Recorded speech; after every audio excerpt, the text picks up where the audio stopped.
गावाकडून पुण्याला यायचं झालं ना की असं हे वातावरणात जशी अस्वस्थता किंवा आभाळ आल्यासारखं ओसाळल्यासारखं वाटतं ना, तसंच आमचं मनही अस्वस्थ होतं. म्हणजेच आम्ही जमवा तर करत असतो, पण मनात कुठेतरी असतं की आता जायचं निघायचं असंच असतं. आणि ही सगळी आमची जमव झाली होती. आणि त्या दिवशी येताना आम्हाला दीदीकडे मम्मीकडे वगैरे जाऊन तसमेला दाखवून वगैरे घेऊन यायचं होतं, म्हणूनच आम्ही दीदीकडे गेलो.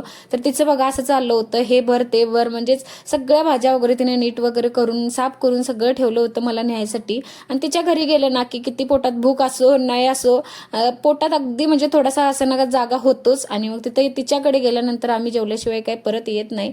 आणि दीदीनं सहलीला गेल्यानंतर खेळणी आणली होती तसमेसाठी, तीही गोळा करून त्यात भरायचं चाललं होतं. म्हणजे असं असतं की म्हणजे आईनंतर जे प्रेम किंवा माया जी आईसारखीच भेटते ना, ते आपल्या मोठ्या बहिणीकडूनच मिळते. आणि यांची एक एक वस्तू जमवा करून ठेवायचं चाललं होतं. चिंचाही आणल्या होत्या. आणि ह्याचं बघा एक फोटो काढतो असं हिचं चाललं होतं, पण तसमेनं काय चालू दिलं नाही. तर आम्ही मग जायची तयारी केली, हळदी कुंकू वगैरे घेतला आणि मग तिच्याकडून आमच्या निरोपाची वेळ झाली. आम्ही तिथून बाहेर पडलो. तर आणि आम्ही ज्या रस्त्याने येणार होतो ना, तिथंच बघा अशी बाळूमामाची प्रतिकृती होती. तुम्हाला समजलंच असेल हे कोणतं ठिकाण आहे. तर आपण भेटूयात पुढच्या व्लॉगमध्ये. तोपर्यंत बाय.